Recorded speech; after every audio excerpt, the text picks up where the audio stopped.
하나님이 만드신 창조는 우리 인간의 생각을 뛰어넘고 또 결코 인간이 만들어낼 수 없는 것이기에 참으로 경이롭습니다. 그러나 그 창조의 공간에 삶을 살아가는 우리들이 차지하고 있는 역사적 현실은 너무나 지저분합니다. 우리는 창조의 공간에서 날마다 고통과 실망과 고난을 만나기 때문입니다.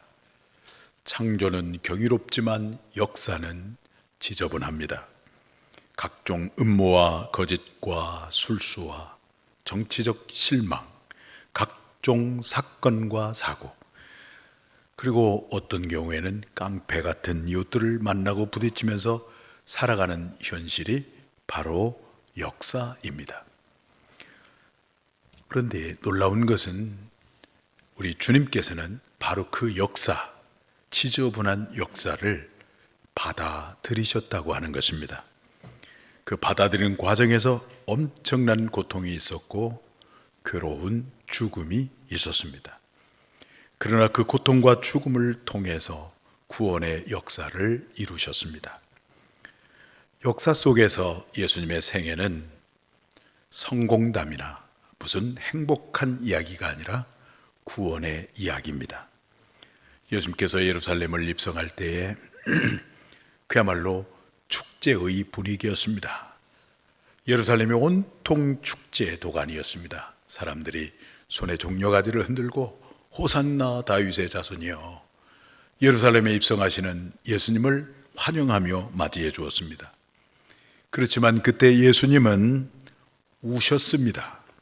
아무것도 모른 채 얼마 후에 당하게 될 그들의 고통과 영혼을 생각하며 우셨습니다.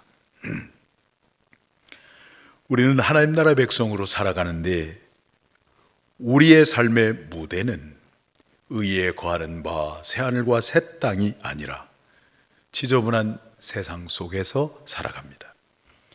속고 속이고 위협하고 위협을 당하고 죽고 죽임을 당하는, 거짓과 달콤한 말로 유혹하는 그 세상에서 살아갑니다.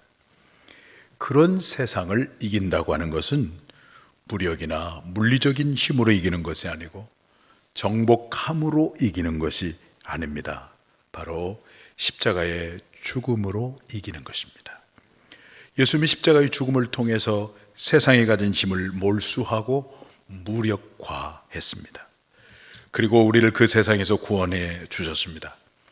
바로 그 주님을 믿는 우리도 세상을 이기는 것은 주님처럼 십자가로 이기는 것이고 죽음으로 이기는 것입니다. 오늘 본문을 보면 바로 십자가로 세상을 이긴 믿음의 사람을 소개하고 있습니다. 바로 다니엘과 그의 세 친구들입니다. 이스라엘이 바벨론 포로 시절에 다니엘은 왕궁에 있었고 다니엘의 세 친구들은 온 지방을 다스렸습니다. 그때 바벨론 느부갓네살 왕은 자신의 건재함을 드러내기 위해서 그리고 과시하기 위해서 투라 평지에서 거대한 금 신상을 만들었어요. 높이가 30m, 폭이 3m 되는 이 금 신상을 만들어 세우고 낙성식을 하고자 할 때에 전국의 모든 관리들을 불러 모으고 그 신상에게 절을 하라고 명령을 합니다. 만약 절하지 않을 때 맹렬히 타는 풀무불에 던져질 것이라고 경고합니다. 낙성식이 돌아왔을 때 악기들이 울려 퍼지고 백성들이 일제히 신상 앞에 엎드려 절을 합니다. 그러나 다니엘의 세 친구는 절하지 않습니다. 그래서 그들이 왕에게 불려오게 되었고 왕은 다시 한번 기회를 줄 테니까 신상에게 절을 하여 죽음을 면하라고 말합니다. 그렇지만 다니엘의 세 친구들은 믿음을 지키기 위해서 자신의 목숨을 내놓고 왕의 제안을 거절하면서 세 마디 말을 던졌는데 그 말 속에서 우리는 그들이 세상을 이기는 믿음이 있는 것을 보게 됩니다. 우리가 진정으로 어떻게 세상을 이기는 신앙이 될 수 있겠습니까? 첫째는 타협하지 않는 신앙이어야 합니다. 16절 말씀을 다 같이 보겠습니다. 사드락과 메섹과 아벳느고가 우리가 이 일에 대하여 왕에게 대답할 필요가 없나이다. 느부갓네살 왕은 타협을 종용했습니다. 그러나 다니엘은 타협하지 않았습니다. 타협이 안 되니까 이제는 협박을 합니다. 신상에게 절하지 아니하면 불못불에 던진다고 협박합니다. 그때 세 친구는 왕에게 이렇게 말합니다. 느부갓네살 왕이여, 우리가 이 일에 대하여 대답할 필요가 없나이다. 우리가 이 일에 대하여 대답할 필요가 없나이다. 단호하게 왕의 제안을 거절합니다. 지금 이 세 친구는 왕궁에서 나라를 다스리는 다니엘의 명을 받아서 지방을 다스리는 높은 관직을 가지고 있습니다. 지금으로 말하면 도지사와 같습니다. 그냥 눈 한번 딱 한 번 감고 그 신상에게 절을 하면 모든 것이 다 편합니다. 왕이 다시 한번 기회를 주었을 때도 못 이기는 척하고 절 한 번 딱 하면은 모든 두려움과 걱정이 없습니다. 자신의 신분은 여전히 보장되고 가족은 아무런 해를 받지 않습니다. 그렇지만 그들은 단호하게 거절했습니다. 우리가 이 일에 대하여 대답할 필요가 없나이다 하며 거절했습니다. 왕의 명령을 거절할 때 세 친구는 그들에게 어떤 일이 전개될 것을 뻔히 알고 있습니다. 주기를 잃게 되고 풀무불에 던져져서 죽게 되어지고 가족과 헤어지고 그리고 남아있는 가족들은 불행해질 것이라고 하는 것을 누구보다도 잘 알고 있습니다. 그렇지만 그럼에도 불구하고 그들은 타협하지 않았습니다. 우리는 다니엘의 세 친구와 같은 일들을 우리의 삶의 무대인 이 세상에서 늘 만나며 살아갑니다. 그때 우리가 어떤 선택을 하느냐에 따라서 영적인 싸움에서 승리하기도 하고 패배하기도 합니다. 중요한 것을 선택할 때 하나님 앞에서 내가 정의를 선택할 것인가, 불의를 선택할 것인가, 하나님의 선하시고 기뻐하시고 온전한 뜻을 선택할 것인가, 아니면 내 인간의 욕망을 선택할 것인가, 주일날 주일 성수하는 쪽을 선택할 것인가, 주일에 내 육신의 소욕을 쫓는 쪽을 선택할 것인가, 다른 사람들을 억압하고 속여서 세상에서 성공하는 쪽을 선택할 것인가, 나를 희생하고 내어주면서 다른 사람을 섬김으로, 다른 사람을 세워줌으로 저 하늘나라에서 성공하는 쪽을 선택할 것인가. 그때 우리가 어떤 선택을 하느냐에 따라서 우리는 영적 싸움에서 승리하기도 하고 패배하기도 하는 것입니다. 특별히 오늘 본문에 등장하는 이 바벨론 왕 느부갓네살 왕은 장차 나타날 적그리스도를 예표하는 왕입니다. 그리고 그가 다스리는 그 당시의 바벨론은 오늘 우리가 살고 있는 이 종말의 이 세상을 의미합니다. 요한계시록 13장을 보시면 바다에서 올라오는 짐승이 이제 적그리스도가 됩니다. 그리고 또 하나의 짐승이 올라옵니다. 땅에서 올라오는데 거짓 선자 노릇을 하면서 적그리스도를 섬길 수 있도록 우상을 만들어서 그를 경배하도록 강요합니다. 적그리스도에게 경배하지 않으면 다 죽게 됩니다. 그리고 손과 이마에 표를 받지 아니하면 매매를 하지 못하게 합니다. 그때 그 모든 것을 이겨낸다고 하는 거 어렵습니다. 쉽지 않습니다. 물리적인 힘이나 군사력이나 어떤 그런 권력으로 이겨내는 것이 아니기 때문입니다. 무엇으로 이기는 것일까요? 고난과 죽음으로 이기는 것입니다. 그래서 적그리스도를 이기고 새하늘과 새 땅에 거하는 저 승리한 성도를 요한계시록은 이렇게 말씀을 하고 있습니다. 요한계시록 20장 4절 하반절 말씀을 다 같이 한번 보겠습니다. 또 내가 보니 예수를 증언함과 하나님의 말씀 때문에 목배임을 당한 자들의 영혼들과 또 짐승과 그의 우상에게 경배하지 아니하고 그들의 이마와 손에 그의 표를 받지 아니한 자들이 살아서 그리스도와 더불어 1000년 동안 왕노릇하니, 1000년 동안 왕노릇할 자들이 어떤 사람이냐면 목숨을 걸고 적그리스도에게 경배하지 아니하고 짐승의 표를 받지 아니하고 수많은 불이익을 당하고 손해를 당하고 억압을 당하고 핍박을 받아도 짐승의 표를 받지 아니한 자들만이 이긴다고 성경은 말씀하고 있습니다.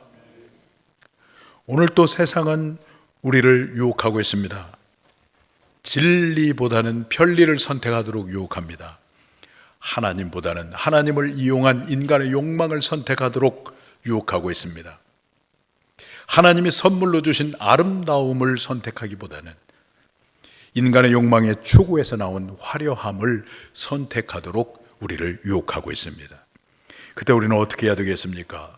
오늘 다니엘의 친구들처럼 이 일에 대하여 대답할 필요가 없나이다 하면서 단호하게 세상이 요구하는 것들에 대해서 거절하고 우리는 이겨낼 수 있어야 되겠습니다. 이것이 예수님께서 세상을 이긴 방식이고 그 예수님을 믿는 우리들이 세상을 이기는 방식입니다. 우리 모두가 하나님의 뜻을 선택하고 받아들일 때 거기에 아픔이 있고 위협이 있고 고난이 있고 고독이 있을지라도 희생이 있을지라도 그것이 세상을 이기는 방식임을 알고 타협하지 아니하고 끝까지 승리하는 우리 모두가 되기를 주님의 이름으로 축복합니다. 어떻게 세상을 이기는 신앙이 될 수 있을까요? 첫째, 타협하지 않는 신앙이어야 합니다. 둘째는 하나님의 능력을 의심하지 않는 신앙이어야 합니다. 17절 말씀을 다 같이 보겠습니다. 왕이여, 우리가 섬기는 하나님이 계신다면 우리를 맹렬히 타는 불뭇불 가운데에서 능히 건져내시겠고 왕의 손에서도 건져내시리이다. 새 친구들은 믿었습니다. 뭘 믿었느냐? 하나님의 능력을 믿었어요. 불뭇불에서도 그 하나님이 건져내실 것을 믿었고 왕의 손에서도 자기를 건져낼 것을 믿었습니다. 하나님의 능력을 믿었기 때문에 그들은 왕의 신상에게 절하지 않았던 것입니다.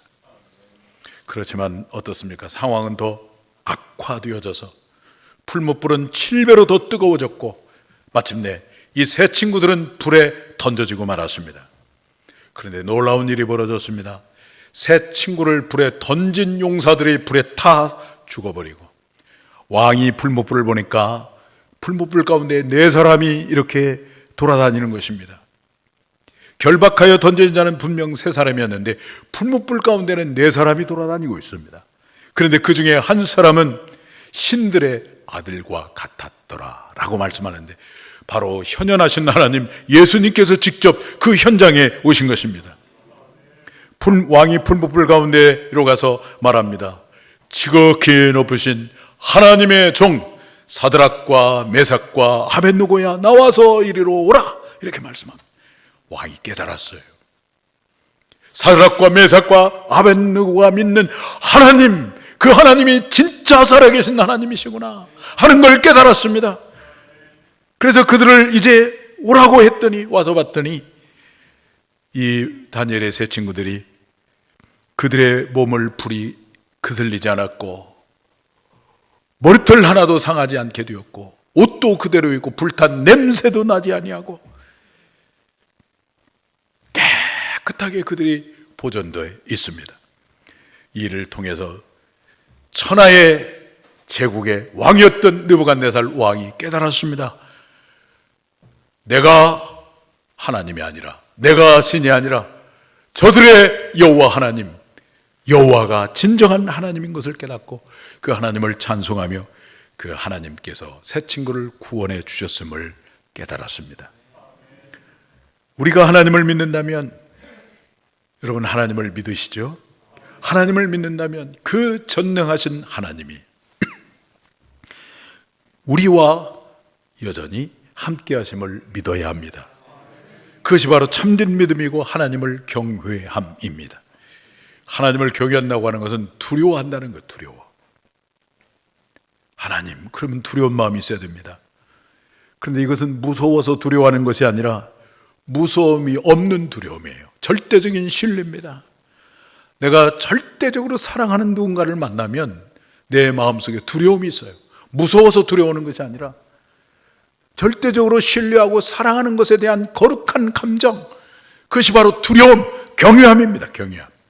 이렇게 하나님을 경외함으로 전능하신 하나님이 나와 함께 하신다는 믿음이 있을 때 우리는 어떤 고난의 위협과 고독의 위협과 죽음의 위협이 있을지라도 그 모든 것을 이기며 우리는 믿음을 지킬 수가 있는 것입니다. 이스라엘 백성들이 출애굽을 했습니다. 그런데 보니까 앞에 커다란 홍해가 놓여 있어요. 뒤를 돌아뒀다 보니까 바로의 군대가 자기를 추격하고 있습니다. 진퇴양난에 빠졌어요. 그 순간에 이스라엘 백성들이 술렁거리기 시작합니다. 애굽에 매장지가 없어서 우리를 이곳에 매장하려고 우리를 이리로 데려왔느냐. 그래서 막 원망하고 불평합니다. 방금 전까지만 해도 이스라엘 백성들은 모세를 통해서 하나님의 놀라운 기적을 경험했잖아요. 10번의 그 재앙을 통해서 하나님이 얼마나 전능하신 하나님인가를 뼈저리게 경험하고 체험을 했음에도 불구하고 그들의 마음속에 하나님 경외함을 잃어버리고 말았습니다. 하나님 경외함을 잃어버리니까 홍해라고 하는 환경 앞에서 이스라엘 백성들은 두려움에 빠지고 말았습니다. 그때 모세가 나와서 말을 합니다. 출애굽기 14장 13절인데 한번 읽어볼까요? 너희는 두려워하지 말고 가만히 서서 여호와께서 오늘 너희를 위하여 행하시는 구원을 보라. 너희가 오늘 본 애굽 사람을 영원히 다시 보지 아니하리라. 하나님을 절대적으로 믿는 모세는 홍해 앞에서 바로에 추격하는 군대의 그 상황 속에서도 그 하나님이 여전히 우리와 나와 함께 하고 있는 것을 믿었습니다. 출애굽을 하게 하신 하나님이 이 홍해도 건너게 하실 하나님임을 믿었습니다. 하나님께서 여러분 한 분 한 분을 사랑하셔서 창세전에 예정하시고 그리스도 예수 안에서 여러분을 구원해 주시고 너는 내 아들이라 내 딸이라 하나님의 자녀로 삼아 주셨습니다. 나를 그렇게 구원해 주신 하나님은 지금도 여전히 나와 함께 하고 있는 믿음이 있을 때 그 믿음을 지키느라고 우리에게 고난이 있고 고독이 있고 손해가 있고 아픔이 있을지라도 그 하나님이 나와 함께 계심을 믿기 때문에 우리는 끝까지 믿음을 지키고 세상을 이길 수가 있는 것입니다. 우리 주님의 십자가의 죽음, 그 부끄러움을 개치 아니하시고 마치 도수장에 끌려가는 양처럼 수육과 죽음을 묵묵히 담당하셨습니다. 이 세상과 사람을 창조하신 하나님, 역사를 주관하고 운행하시는 하나님이 그가 만든 이 피조된 인간들에 의해서 무참하게 짓밟히고 죽임을 당할 때 창조주 하나님이신 예수님은 묵묵히 그 죽음을 담당했습니다. 주님께서 그렇게 고난과 죽음을 담당할 수 있었던 것은 무엇 때문이었을까요? 히브리서 기자는 우리 주님께서 그와 같이 십자가의 죽음이라고 하는 이 부끄러움을 개의치 않고 예수님께서 묵묵히 담당하신 것은 그 앞에 있는 기쁨을 인하여라고, 그 앞에 있는 즐거움을 인하여 십자가의 부끄러움을 담당하였노라고 이렇게 말씀하고 있습니다. 히브리서 12장 2절 말씀을 보겠습니다. 그는 그 앞에 있는 기쁨을 위하여 십자가를 참으사 부끄러움을 개의치 아니하시더니 하나님 보좌 우편에 앉으셨느니라.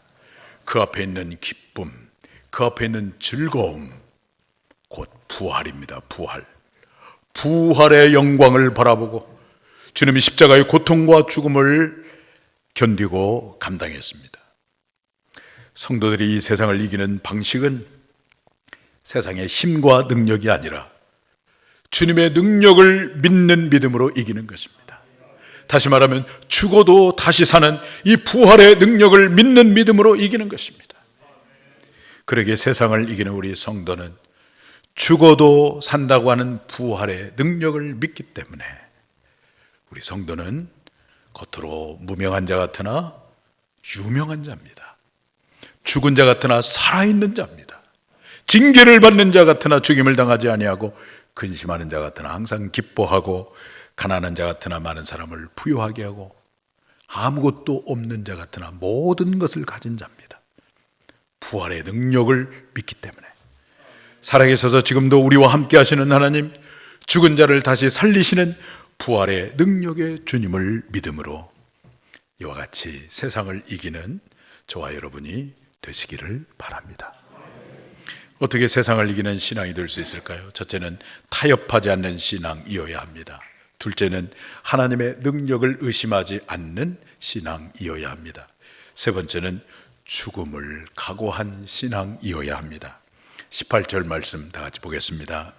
그렇게 하지 아니하실지라도 왕이여 우리가 왕의 신들을 섬기지도 아니하고 왕이 세우신 금 신상에게 절하지도 아니할 줄을 아옵소서. 새 친구들은 전능하신 하나님께서 풀무불에서 자기들을 건져내실 것이고 왕의 손에서도 건져내실 것을 알았습니다. 전능하신 하나님을 그렇게 믿었어요. 그런데 그 다음에 뭐라고 말씀하셨냐면, 그러나 그렇게 아니하실지라도 그들은 신상에게 절하지 않겠다라고 말을 합니다. 이것은 무슨 신앙입니까? 죽기를 각오한 신앙이에요. 가끔 주님의 뜻이라고 결정된 것을 지키고 감당할 때 어려움을 겪을 때가 있어요. 그럴 때마다 마음속에 내가 이걸 타협을 할 것인가, 하나님의 뜻을 내가 견지해야 될 것인가. 그때 제가 하나님의 뜻을 견지하도록 제 마음속에 다짐하는 한 가지 메아리가 있는데, 그 메아리가 뭐냐면 죽기밖에 더하겠느냐. 하나님의 뜻을 이루다가 죽으면 얼마나 큰 영광이에요. 여러분, 죽음을 각오한 사람을 감당할 수가 없어요. 조폭 두목들 보면 합기도 유단자, 태권도 유단자가 아니고 싸움 잘한 사람이 아닙니다. 깡마르고 키도 그렇게 크지도 않고 그런데 그분들이 조폭 두목들이에요. 왜 그런가 봤더니 죽기로 작정한 사람이에요. 죽기로 작정한 사람 감당할 수가 없습니다. 우리는 괜히 그런 것들에 우리가 죽기로 작정하면 안 되겠죠. 진리를 위해서, 복음을 위해서, 하나님의 이름을 위해서 우리가 그런 신앙이 우리에게 필요하다고 말해요.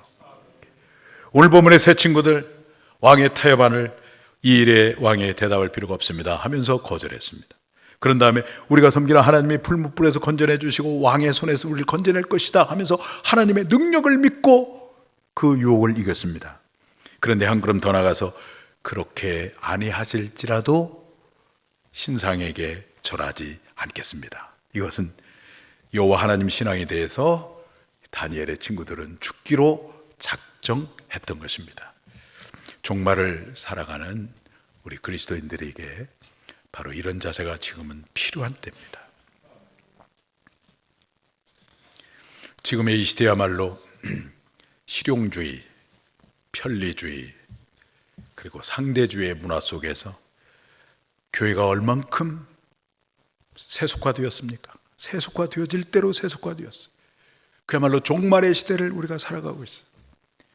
우리가 코로나19의 상황에서 지혜롭게 믿음을 지켜야 됩니다. 불편하지만 마스크도 착용하고 발열 체크도 하고 손소독도 하고 오늘 여러분들처럼 이렇게 거리두기를 하면서 예배를 드려야 합니다. 지금까지 불편하지만 우리 교회는 잘 해 오셨습니다. 그런데 혹시라도 이런 상황을 이용해서 예배를 등한히 여긴다면, 예배를 잃어버린다면 이미 신앙을 우리는 타협하고 있는 것입니다. 학생들을 섬기는 서울의 어느 교육전도다가 전화를 했습니다. 얘들아, 오늘부터 현장 예배를 드리기로 했으니까 교회에 와서 함께 예배를 드리자. 그랬더니 그 아이가 하는 말이, 아니에요, 엄마랑 오늘 놀러 가기로 했어요. 그렇게 얘기하는 거예요. 코로나 상황을 이용해서 예배를 잃어버리는 거예요. 이건 사단에게 지는 것입니다. 우리는 지금 종말의 때를 살아가고 있습니다. 그리고 오늘 우리가 몸담고 있는 이 역사적 현실은 바로 다니엘이 활동하던 그 시대의 바벨론과 똑같은 시대, 그 시대를 우리가 지금 살아가고 있어요. 인본주의와 성공주의, 실용주의, 종교다원주의라고 하는 그 인간의 욕망의 바벨탑이 얼마나 높이 올라가고 있는지 모릅니다. 우리 인간들이 지금 마음만 먹으면 못할 것이 무엇이 있습니까? 못할 것이 없어요. 얼마 후에는 저 공중으로 택시가 돌아다닌다고 합니다. 서울에서 부산까지 캡슐 기차가 가면은 몇 분이면 간다고 합니다. 복제 인간도 만들어버리고 유전자를 변형시켜서 먹기 좋고 탐스러운 음식을 마음껏 만들어버리고 화성도 갔다 오고 인간이 마음만 먹으면 못할 것이 없는 세상. 그러다 보니까 사람들의 마음속에 하나님 없이도 우리는 살 수 있겠구나, 이 마음을 가지고 있어요. 그러나 우리는 알아야 합니다. 하나님 없는 세상적 성공, 하나님 없는 세상적 화려함, 하나님 없는 세상적 웅장함은 하나님의 무서운 심판의 전조라고 하는 것을 우리 알아야 됩니다. 마치 옛날 이집트가 웅장한 건축과 화려한 예술, 영혼 불멸의 무덤 피라미드를 만들어서 세상의 위용을 자랑하며 그 당시에 세계를 제패하는 제국주의였어요. 그때 그 모든 것을 그렇게 가능하게 한 조작된 신이 있었습니다. 바로 태양의 아들이라고 칭하는 인간 바로 파라오였습니다. 그렇지만 그 속은 썩고 냄새가 났습니다. 날마다 수많은 사람들을 잡아와서 노예로 삼고 약한 자를 착취하고 학대하고 이용하고 죽이고 그랬습니다. 그들의 신 바로는 진정한 신이 아니라 바로 조작된 신이었던 것입니다. 하나님께서 그들의 악이 극에 달하게 되니까 그 바로가 조작된 신이라고 하는 것을 무엇을 통해서 만천하에 알려주었습니까?